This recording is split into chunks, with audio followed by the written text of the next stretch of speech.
हर एक व्यक्ति की जिंदगी को आसान बनाने के जो काम हुए हैं अब वो जमीन पे नजर आ रहे हैं। बहुत बहुत शुक्रिया माननीय मंत्री महोदय जी। बिल्कुल आरेंद्र, स्वच्छता मिशन हो या फिर उज्ज्वला, जल जीवन मिशन हो या फिर पीएम आवास योजना, किसानों के कल्याण के कार्यक्रम हो या फिर गरीबों के हक का प्रयास, बीते 9 वर्षों में हम सभी की जिंदगी में एक नई बेहतरी आई है और आज इस मौके पर 9 वर्षों के इस सफर को समेटे हुए एक पुस्तक का विमोचन होने जा रहा है। मैं कार्यक्रम के मुख्य अतिथि श्री अश्विनी वैष्णव जी से निवेदन करता हूं कि कृपया वो इस मौके पर विशेष पुस्तक का विमोचन करें और मंच पर मौजूद तमाम अन्य अतिथियों से भी निवेदन है कि कृपया मुख्य अतिथि जी का वो ज्वाइन करें और इस किताब का विमोचन करें। जोरदार तालियां, क्योंकि ये किताब बेहद महत्वपूर्ण है। 9 साल के इस सफर को समेटे हुए तमाम योजनाएं जिन्होंने आम व्यक्ति की जिंदगी को आसान बनाया है, ईज ऑफ लिविंग को लेकर, और कैसे भारत ने विकास की यात्रा की एक नई इबारत लिखी है, वो सारी तमाम प्रयास 9 साल का सफर इस किताब में संकलित है। और इस किताब का विमोचन आज के हमारे इस कार्यक्रम के मुख्य अतिथि श्री अश्विनी वैष्णव जी के द्वारा, अन्य मेहमानों द्वारा। जोरदार तालियां एक बार फिर से।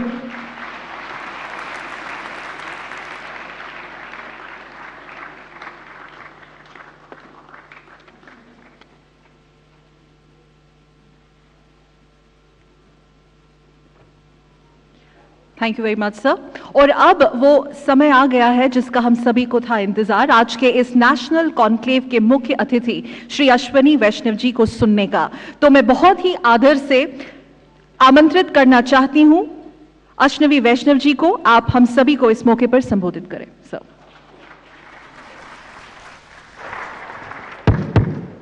थोड़ा सा डिफरेंट फॉर्मेट यूज करेंगे, भाषण के बजाय एक छोटा सा प्रेजेंटेशन आपके सामने रखेंगे।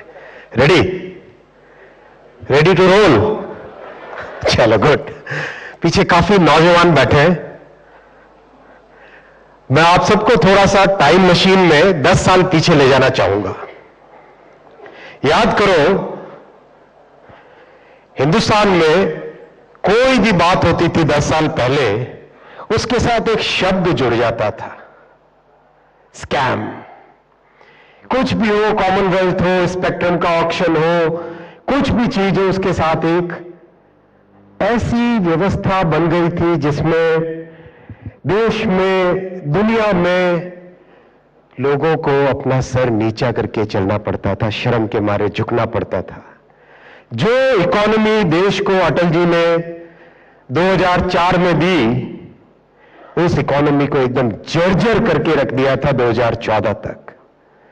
ऐसी परिस्थितियां बन गई, सिचुएशन ऐसी बन गई कि जो देश गौरव से ऊपर उठ रहा था, जो देश मजबूती से आगे जा रहा था, वो देश फ्रेजाइल 5 इकोनॉमीज में आ गया। साथियों, ऐसी परिस्थितियों में इस देश की कमान संभाली प्राइम मिनिस्टर श्री नरेंद्र मोदी जी ने 2014 में। एक नया थॉट प्रोसेस लेके आए, सोच में परिवर्तन हुआ, देश का विजन चेंज हुआ, देश में काम करने का तरीका बदला।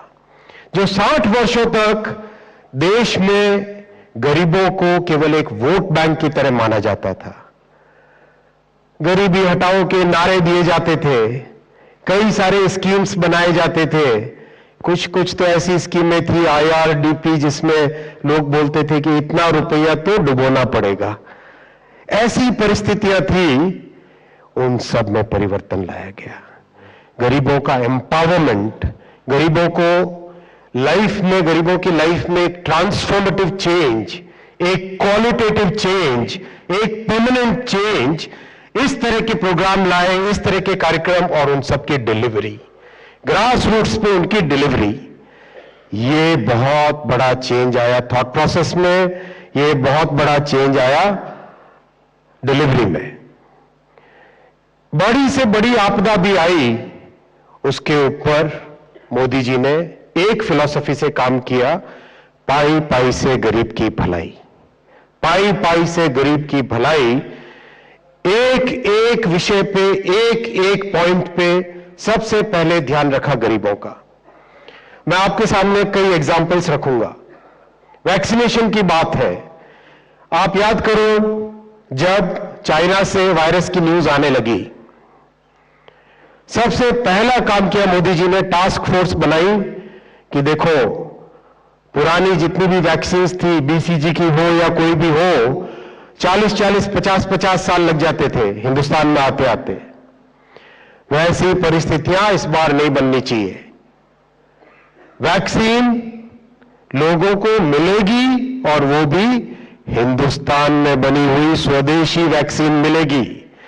तैयारी हुई, देश तैयार हुआ, 7 लोग जुट के काम किया और पूरे दुनिया में चर्चित आज 220 करोड़ लोगों का वैक्सीनेशन प्रोग्राम, जो साथी है आप इस नंबर का अंदाजा लगाओ।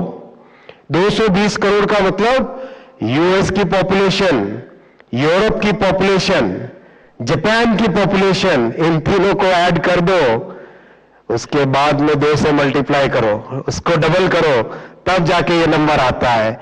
Massive work.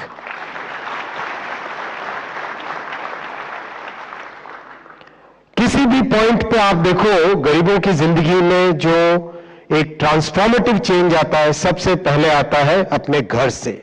हर व्यक्ति का, हर परिवार का, हर मां का, हर पिता का एक सपना होता है अपना एक घर हो। जैसा भाई अनुराग जी ठाकुर अभी बता रहे थे, एक समय था जब घर लेने के लिए भी रिश्वत देनी पड़ती थी। आज 3.5 करोड़ से ज्यादा घर दिए जा चुके हैं ग्रामीण क्षेत्रों में, शहरी क्षेत्रों में, पक्के घर, जिससे कि जिंदगी में एक क्वालिटेटिव चेंज आया। 3.5 करोड़ का मतलब आप समझिए, 3.5 मतलब 5 लोग एक परिवार में अगर हम देखें एवरेज, तो this is like the population of Japan, covering the entire population of Japan. That kind of programme is the house building programme, Pradhan Mantri Awas योजना। इसी तरह से सबसे महत्वपूर्ण प्रोग्राम है गरीबों के घर में, ग्रामीणों के घर में, हर घर में नल से जल। ये ऐसा प्रोग्राम है जिसके बारे में कभी किसी ने सोचा भी नहीं था।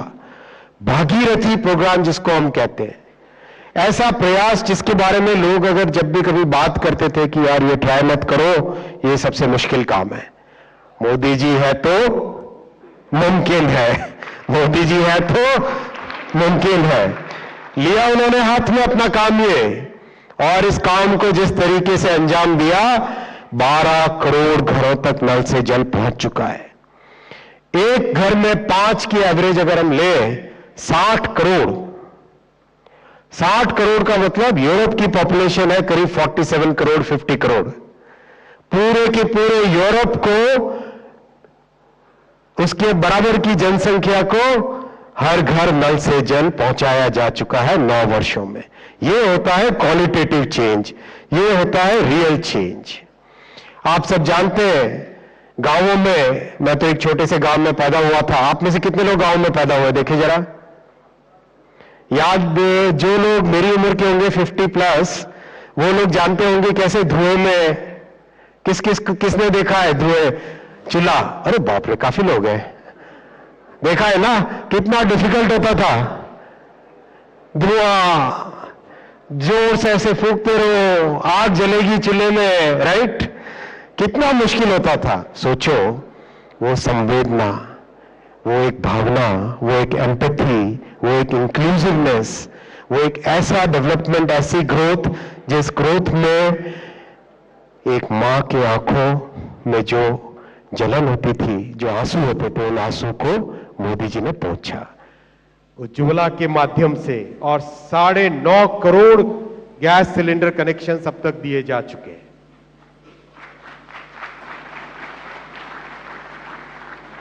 साथियों, कोविड की जब मार आई सारी दुनिया में, मोदी जी ने प्रण लिया, संकल्प लिया कि कैसी भी परिस्थिति हो, मेरे देश में कभी कोई व्यक्ति भूखा नहीं सोएगा। 80 करोड़ लोगों को मुफ्त राशन मंथ आफ्टर मंथ पहुंचाया, आज भी पहुंचा रहे हैं। आज भी 80 करोड़ लोगों को मुफ्त राशन पहुंचा रहे, सोचो उसकी कितनी कॉम्प्लेक्स लॉजिस्टिक्स होगी, कितना कॉम्प्लेक्स सिस्टम बनाया, लेकिन ग्राउंड पे डिलीवरी है 80 करोड़ का मतलब यूरोप से ऑलमोस्ट 1.5 गुने से ज्यादा। ये मैग्नीट्यूड है काम का, ये मैग्नीट्यूड है 9 वर्षों में कंप्लीट ट्रांसफॉर्मेटिव चेंज लाने का। टॉयलेट्स का प्रोग्राम, आपने आज तक किसी प्रधानमंत्री ने लाल किले पे जाके, लाल किले के भाषण में कभी भी उन फंडामेंटल बेसिक पॉइंट्स जो कि इंक्लूसिव ग्रोथ का प्रमाण होती है, कभी नहीं की थी। मोदी जी ने लाल किले से घोषणा की कि हर घर में शौचालय का निर्माण होगा, इज्जत घर का निर्माण होगा, और जो टॉयलेट्स बनाने का प्रोग्राम कंप्लीट हुआ, माओं की सेफ्टी बढ़ी, इज्जत बढ़ी, और जो असॉल्ट्स होते थे बहनों और बेटियों पे 50, 60, 70, 80% कम हुए डिपेंडिंग अपॉन दी स्टेट। बहुत बड़ा फंडामेंटल चेंज आया लोगों की जिंदगी में। ग्रामीण इलाकों में अगर हम देखें, मात्र 39% हाउसेज में टॉयलेट्स होते थे, आज 100% हाउसेज में टॉयलेट्स हैं। ये फंडामेंटल चेंज है, ये एक ट्रांसफॉर्मेटिव चेंज है। साथियों, एक साधारण परिवार में सबसे बड़ी रिक्वायरमेंट होती है हेल्थ केयर की। मोदी जी ने उस जरूरत को समझा और वर्ल्ड का largest health care, health insurance programme बनाया, आयुष्मान भारत। अब उसका डिजिटल वर्जन भी लॉन्च हो चुका है। आयुष्मान भारत में 5 लाख से ज्यादा की मुफ्त इलाज की सुविधा, और कई जगह हमारे प्रतिपक्षी, कई जगह हमारी ऑपोजिशन इसको पचा नहीं पाई, तो उन्होंने या तो अपने इसी कार्यक्रम को दूसरे नाम से किया या फिर आयुष्मान लागू नहीं करना है। ये जमीन तक पहुंचने वाले प्रोग्राम का इम्पैक्ट जो लोगों ने फील किया, और जो डिजिटल, जो इंक्लूसिव ग्रोथ की बात करते थे, उन लोगों ने भी इसको माना कि सबसे बड़ी इंक्लूसिव ग्रोथ आयुष्मान भारत के द्वारा हुई है। हर एक स्टेप पे इंटरवेंशन इस तरह के, जिससे कि लोगों की लाइफ में एक पॉजिटिव चेंज आए। जन औषधि केंद्र से जेनेरिक दवाइयां जो कि सस्ते में मिल सके, एक ऐसे तरीके से सोचा जिससे कि लोगों को बड़े आराम से मुफ्त में इलाज मिल सके, आयुष्मान भारत। सैनिटरी पैड की बात लोग शर्माते थे, घबराते थे कि कौन बात करे। मोदी जी ने लाल किले से यह निर्णय लिया और 1 रुपए में सैनिटरी पैड पहुंचाया महिलाओं तक।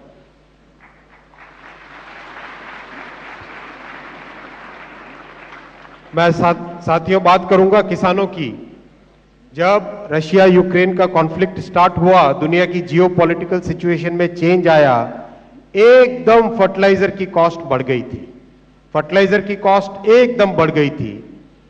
अगर कोई दूसरी सरकार होती, और कई देशों में ऐसा हुआ है, फर्टिलाइजर की कॉस्ट सीधा फार्मर्स पे पास ऑन हो जाती थी, किसानों के ऊपर बड़ा बोझ लग जाता था। मोदी जी ने वो सारा का सारा प्रेशर अपने ऊपर लिया, प्रेशर को नीचे नहीं जाने दिया, और किसानों के लिए सस्ती खाद अवेलेबल करवाते रहे। सारा का सारा एक्स्ट्रा कॉस्ट का बोझा मोदी जी ने भारत सरकार के बजट में लिया। इस तरह से एक एक स्टेप, चाहे एमएसपी हो, चाहे पीएम किसान सम्मान हो, हर तरीके से देश में एक नई सोच लेके आए। सामाजिक न्याय की डेफिनेशन को चेंज किया। तुष्टीकरण की जो राजनीति चल रही थी 60 वर्षों तक, उसको बदल के सशक्तिकरण, एम्पावरमेंट, इंक्लूसिव ग्रोथ, उसके ऊपर फोकस किया। चाहे आप इसके कई एग्जाम्पल्स आप लें, हायर एजुकेशन में इकोनॉमिकली वीकर सेक्शंस के लिए कोटा लाना, अदर बैकवर्ड क्लासेस के कमीशन को कॉन्स्टिट्यूशनल दर्जा देना, हर तरीके से जो भी सोसाइटी के वीकर सेक्शंस थे उनके लिए एक बेटर लिविंग स्टैंडर्ड्स क्रिएट करना। साथियों, मैं इंफ्रास्ट्रक्चर पे आता हूं। जो काम 60 साल में नहीं हुआ, जो काम 60 साल में नहीं हुआ, वो काम पिछले 9 साल में हुआ है। सेक्टर आफ्टर सेक्टर अगर आप देखोगे, सेक्टर आफ्टर सेक्टर अगर आप देखोगे, ऐसा काम हुआ है जो कोई सोच नहीं सकता। आप मुझे बताओ, आप में से सब लोगों ने वीडियोस देखे होंगे, कितने लोगों ने वंदे भारत के वीडियो देखे? कितने लोगों ने ट्रैवल किया है? देखे कितने लोगों ने ट्रैवल किया? कैसा आपका एक्सपीरियंस? हाँ, आप mic please. Good, bad, excellent, good, fair, excellent, double thumbs up. और किसी का एक्सपीरियंस? कैसा आपका एक्सपीरियंस?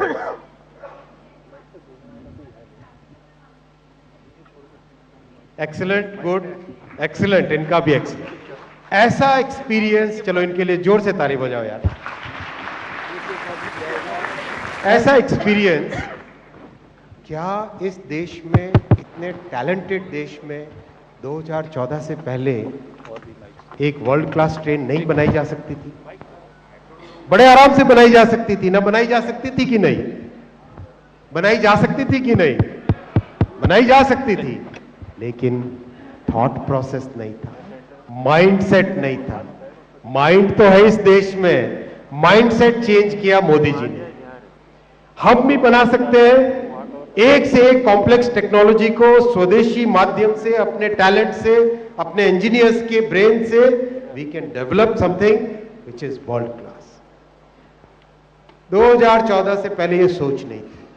आज साथियों, वैसे इस स्लाइड में 20 लिखा हुआ है, कल गोवा के लिए 21st वंदे भारत भी निकल चुकी है, तो 21 वंदे भारत बन चुकी है। ऑलमोस्ट एवरी 8 डेज एक गाड़ी फैक्ट्री से निकल रही है। एयरपोर्ट्स, 60 साल में जहां 74 एयरपोर्ट्स बने, 74, पिछले 9 साल में 74 एयरपोर्ट्स बने। That's the level, that's the scale at which work is going on. Highways, we all know work के रिकॉर्ड्स बन रहे हैं हाईवे कंस्ट्रक्शन में। 60 साल में 90,000 और पिछले 9 साल में 50,000। That's the change which is happening in the country. Waterways, कोई सोचता ही नहीं था इतनी बड़ी बड़ी नदियां हैं जिसमें बहुत ही लो कॉस्ट से, बहुत ही लेस पोल्यूटिंग वे से ट्रांसपोर्टेशन किया जा सकता है। 111 वाटरवेज बन चुके हैं देश में पिछले 9 साल में। जीरो था ये नंबर 2014 से पहले। कोई सोचता भी नहीं था कि ये भी तरीका हो सकता है, वो आके मोदी जी ने सोचा। मेट्रो, मिडिल क्लासेस के लिए one of the best means of transportation in the city. सिर्फ 5 शहरों में मेट्रो का नेटवर्क था, 15 शहरों में आज, और one of the largest networks in the entire world is in today in India, और रैपिडली ग्रोइंग। ये 15 का आंकड़ा आप अगले साल देखोगे 20 मिलेगा। चाहे फिजिकल इंफ्रास्ट्रक्चर हो या सोशल इंफ्रास्ट्रक्चर हो, दोनों में massive change. Atal ji 6 AIIMS sanction करके गए थे, उसके बाद में फिर शांति, कोई उसके बाद में एम्स नहीं है। फिर मोदी जी आए और मोदी जी ने 9 साल में 15 नए एम्स बनाए। मेडिकल कॉलेज, मैंने कहा ना आपको कि जो 60 साल में काम नहीं हुआ वो पिछले 9 साल में हुआ है। 2014 तक मात्र 641 मेडिकल कॉलेज थे, 700 मेडिकल कॉलेजेस पिछले 9 साल में बने। मेडिकल सीट्स जितनी बनी आजादी के बाद में, उससे ज्यादा, उसके बराबर तकरीबन बनी 9 साल में। That is the level of development. IITs, IIMs, universities, हर क्षेत्र में इनोवेशन, हर क्षेत्र में नई तरीके से काम करना, हर फील्ड में एक अलग पेस देनी। बड़े बड़े प्रोजेक्ट्स, कोसी का रेल का ब्रिज हो, कोई उस एरिया से आता है मिथिलांचल से, कितना डिफिकल्ट होता था ट्रैवल करना नदी के आर पार, मतलब 25-30 सालों से पड़ा हुआ पेंडिंग प्रोजेक्ट मोदी जी ने आके खत्म किया। चाहे बोगीबिल ब्रिज, आसाम से कोई आए यहां पे, आसाम से, कितना डिफिकल्ट, राइट, कितने वर्षों से पेंडिंग था, मोदी जी ने आके कंप्लीट किया। एक एक प्रोजेक्ट, हर महीने प्रगति की मीटिंग करते हैं, रिव्यू करते हैं और प्रोजेक्ट्स को आगे बढ़ाते हैं। रेलवे स्टेशंस, गरीबों की सवारी है रेलवे, मिडिल क्लासेस की सवारी है रेलवे, क्यों ना रेलवे में भी वर्ल्ड क्लास फैसिलिटीज मिले। एयरपोर्ट बेसिक फैसिलिटीज जैसे रेलवे स्टेशंस बनाना, और ये सबसे ज्यादा मैटर ऑफ प्राइड है, दुनिया का सबसे ऊंचा पुल। अगर आप इसमें एफिल टावर को रखोगे, एफिल टावर मेरे ख्याल से इससे करीब 100 फुट नीचे है, एफिल टावर भी 100 फुट ऊंचा, मैसिव। और ये भी डिजाइन किसने किया? अपने ही इंजीनियर्स ने। ये होती है बात, ये काम करने का तरीका। स्टैच्यू ऑफ यूनिटी, साथियों ये केवल स्टैच्यू नहीं है। जिस व्यक्ति ने, जिस नेता ने, जिस महानुभाव ने देश को जोड़ा, उसको कांग्रेस ने अपने विचार में, अपने सोच में उसको निग्लेक्ट किया, इग्नोर किया और हर क्षेत्र से इतिहास के पन्नों से मिटाने की कोशिश की। ऐसे सरदार पटेल की भव्य मूर्ति, दुनिया में सबसे ऊंची मूर्ति बनाई भारतीय जनता पार्टी ने, मोदी जी ने, क्योंकि देश को जोड़ने की बात है जब, तब कोई कॉम्प्रोमाइज नहीं। जब देश को जोड़ने की राजनीति है तब कोई कॉम्प्रोमाइज नहीं, तब दुनिया में सबसे भव्य मूर्ति उस व्यक्ति की बननी चाहिए जिसने भारत को जोड़ा। ये साथियों विचार है, ये थॉट प्रोसेस है, उस पे आगे चले। आप इंफ्रास्ट्रक्चर में देखो, दुनिया की सबसे ज्यादा ऊंचाई पे जो टनल बनी है वो भी मोदी जी ने बनाई। एक पूरा थॉट प्रोसेस चेंज किया। साइंस के स्टूडेंट्स यहां पे कितने हैं? जीआईएस समझते हो, ज्योग्राफिकल इंफॉर्मेशन सिस्टम्स, राइट? अगर प्लानिंग करनी हो, कैसे प्लानिंग करनी चाहिए? मान लो जो प्लानर है, आप यंग ऑफिसर्स हो, you will be getting into those roles. बहुत सारे सीनियर ऑफिसर्स भी हैं यहाँ पर, बहुत सारे पॉलिसी मेकर्स हैं। प्लानिंग जब करनी है तो उसकी प्लानिंग कैसे होनी चाहिए? Shouldn't there be an integrated planning? Integrated planning होनी चाहिए कि नहीं होनी चाहिए? या ऐसा होना चाहिए कि एक बार कुछ बना लिया, उसके बाद में कोई और आता है, उसको रोड को काटता है? ऐसा नहीं होना चाहिए ना। मोदी जी ने पीएम गति शक्ति का फ्रेमवर्क बनाया। अगर आप केवल रोड्स देखना चाहते हो, रोड का लेयर क्लिक कर दो, रोड दिखेगी आपको। रोड के साथ आप रेलवे देखना चाहते हो, दोनों को कनेक्ट कर लो, दोनों आपको एक साथ दिखेंगे। उसमें फॉरेस्ट देखना चाहते हो, तीनों एक साथ दिखेंगे। 1600 लेयर्स एक साथ एक सिस्टम में आपके पास अवेलेबल है, और प्लानिंग उससे जिस तरह से हो रही है। रेलवे के प्रोजेक्ट्स में मैं आपको एग्जांपल दे सकता हूं। Instead of going through a wild life sanctuary, आपके सामने पूरा का पूरा मैप दिख जाता है, पूरा डिटेलिंग आ जाती है, आप उसको डाइवर्ट करके लेके चले जाओ। That's the thought process, that's the change in mindset which Modi ji has brought in the 9 years। और सबसे ज्यादा जो एक फंडामेंटल चेंज आया है वो है डिजिटल क्रांति। साथियों, मोदी जी ने टेक्नोलॉजी को डेमोक्रेटाइज किया। टेक्नोलॉजी पहले कुछ अमीर लोगों के हाथ में होती थी, कुछ अपर मिडिल क्लास के हाथ में होती थी। आज ऐसी परिस्थितियां हैं कि टेक्नोलॉजी गरीब से गरीब आदमी को एम्पावर कर रही है, उनकी लाइफ को बेटर कर रही है, उनको नई अपॉर्चुनिटीज दे रही है। मैं आपको एग्जांपल दूंगा पेमेंट सिस्टम का। दुनिया के richest of the rich world countries are today adopting the UPI payment system. आपने हाल ही में सुना था, जापान ने फॉर्मली एक्सेप्ट किया, अनाउंस किया कि they will be evaluating the India's UPI system. और वो गरीब की जिंदगी में कैसा परिवर्तन आया। यहाँ पे राजस्थान के लोग हैं, राजस्थान में जब शादियां होती है तो दूल्हे दुल्हन के सिर पे ऐसे उवारते हैं पैसा, और उसके बाद में ढोल और उसमें देते हैं, राइट, ढोल नगाड़े को देते हैं। आज आप जाओ कई जगह आपको दिखेगा मोबाइल फोन निकालते हैं, मोबाइल फोन को ऐसे ऐसे उवारते हैं और उसके बाद में नगाड़े के ऊपर जो स्कैन किया होता है उसमें स्कैन करके देते हैं।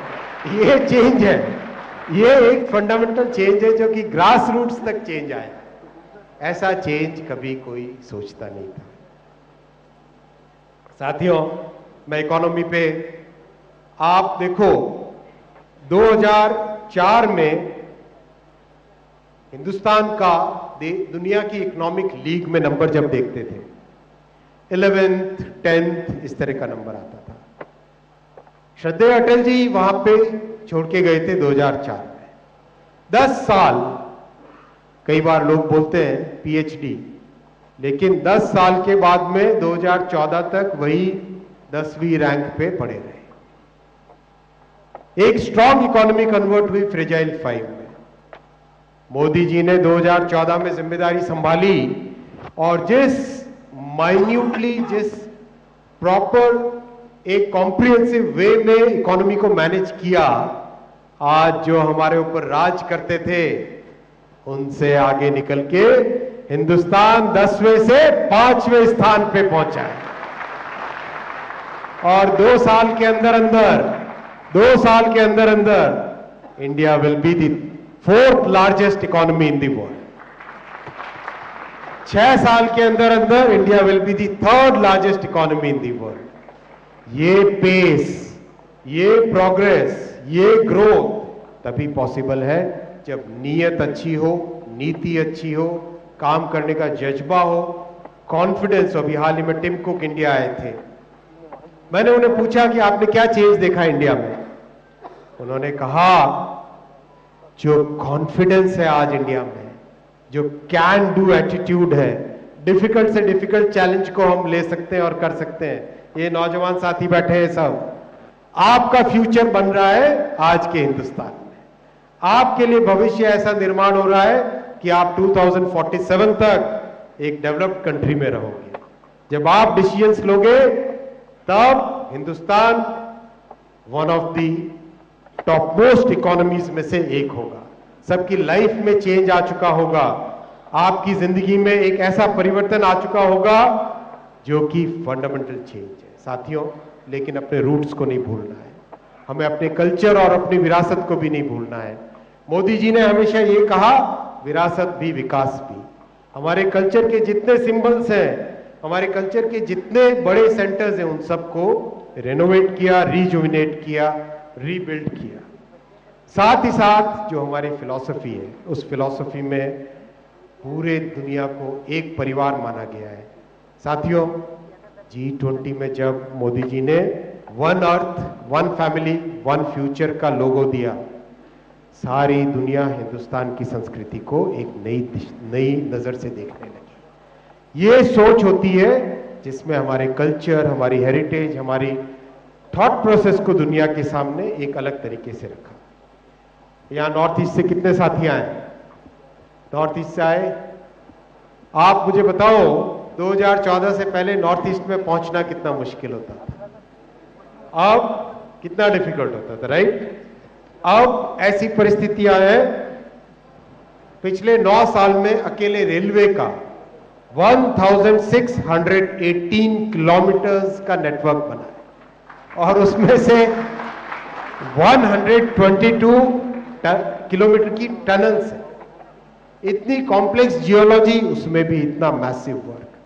करीब करीब हर कैपिटल में एयरपोर्ट्स बन चुके हैं नॉर्थ ईस्ट के।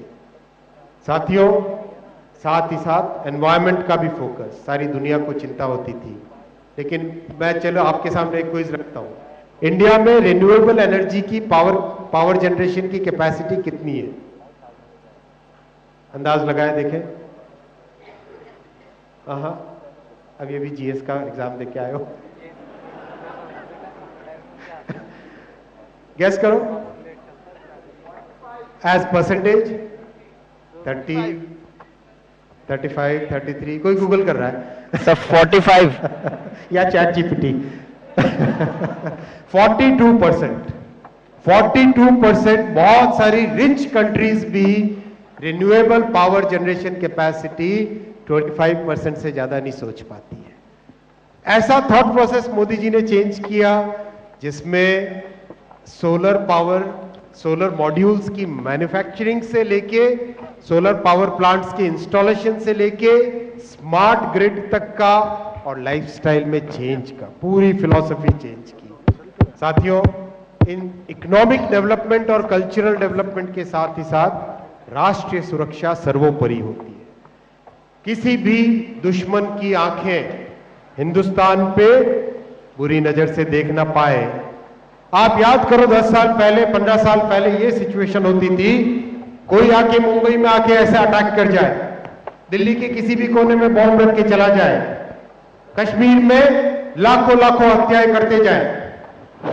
सारा चेंज हुआ।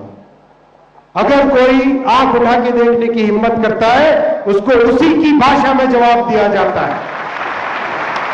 हिम्मत करके कोई दिखा दे, सीमा पार से आए, कोई बात नहीं, हम जाके सीमा में जाके वापस ठोक के आएंगे। ये सोच है, ये एक नई सोच है, और ये जज्बा है, और वो ताकत है, और वो हिम्मत है उस तरह की डिसाइसिव लीडरशिप की। वो डिसाइसिव लीडरशिप आज देश में है। कभी सोचते नहीं थे कि हिंदुस्तान में मैन्युफैक्चरिंग होगी, डिफेंस प्रोडक्शन। आज 1 लाख करोड़ से ज्यादा की डिफेंस मैन्युफैक्चरिंग है, सेक्टर आफ्टर सेक्टर मैन्युफैक्चरिंग। सोचो, धारा 370 के बारे में भाई अनुराग जी अभी बता रहे थे। बहुत सारे लोगों ने सोचा था कि इसके बारे में कभी कोई कुछ नहीं कर पाएगा। मन में जब दृढ़ विश्वास हो, बड़े से बड़ी चीज की जा सकती। साथियों, अभी कुछ दिनों पहले मैं शेखुपुरा गया था, बारामूला गया था। शेखुपुरा में गांव के लोग बता रहे थे कि हमें तो पता ही नहीं था कि केंद्र सरकार से इतनी सारी चीजें आती है। सब कहीं ना कहीं बीच में कोई 2-3 परिवार, 4 परिवार ले जाते थे। आज गांव तक चीजें पहुंच रही है। और जब छोटे बच्चों को सामने मंच पे लाके मैंने गांव के लोगों को पूछा शेखुपुरा में कि क्या जो आपकी लाइफ थी वही इन बच्चों का भविष्य होना चाहिए था? नहीं, एकदम स्पष्ट सबने बोला, इनका भविष्य हमारी जिंदगी से बेटर होना चाहिए। और वो चेंज मोदी जी लेके आए। धारा 370 उठा के, धारा 370 को कॉन्स्टिट्यूशन से उखाड़ फेंक के एक ऐसा फंडामेंटल चेंज लेके आए जो कि देश की इंटीग्रिटी के लिए, देश की सुरक्षा के लिए एक मजबूत कदम उन्होंने उठाया। साथियों, देश का दुनिया भर में जो नाम हुआ उसका एक एग्जांपल देना चाहूंगा। यूक्रेन और रूस के बीच में वॉर चल रहा है, दोनों तरफ से तोपें चल रही है, बॉम्बिंग हो रही है, फायरिंग हो रही है, पता नहीं कौन बचेगा कौन नहीं बचेगा। हमारे भारत के विद्यार्थी वहां पे बैठे हैं, इंडिया के स्टूडेंट्स वहां पे हैं, उनको निकालना है। दुनिया में कैसे एक नेता की मॉरल अथॉरिटी बनती है। मोदी जी फोन करते हैं पुतिन साहब को, मोदी जी फोन करते हैं ज़ेलेंस्की साहब को। कुछ समय के लिए पूरा का पूरा युद्ध रोक लिया जाता है कि वहां से हिंदुस्तान के बच्चों को उठा के लेके आए। कभी किसी ने सोचा था ऐसा? कोई किसी देश का राष्ट्रपति हिंदुस्तान के प्राइम मिनिस्टर को कुछ भी कह देता था। अब किसी की हिम्मत नहीं है ऐसी। अब हिंदुस्तान को दुनिया में एक ब्राइट स्पॉट की तरह देखा जा रहा है, दुनिया की लीडरशिप में समकक्ष लिया जा रहा है, और दुनिया को हिंदुस्तान पे विश्वास है, हिंदुस्तान को विश्वास है मोदी जी पे। ये विश्वास साथियों, ये विश्वास आपके कारण है। ये विश्वास 130 करोड़ देशवासियों के कारण है। जो स्टेबिलिटी आपने दी, एक आपके एक वोट ने दी, जिस स्टेबिलिटी से आपने एक मजबूत सरकार बनाई, जिस थॉट प्रोसेस के साथ आपने एक डिसाइसिव लीडरशिप को चुना, ये सारा का सारा मैं मोदी जी की सरकार के बिहाफ पे आप सबको 130 करोड़ 140 करोड़ देशवासियों को आभार प्रकट करता हूं। और इसी तरह की डिसाइसिव लीडरशिप चुने जिससे कि 2047 तक भारत एक डेवलप्ड कंट्री की तरह उभर के आए। बहुत बहुत धन्यवाद।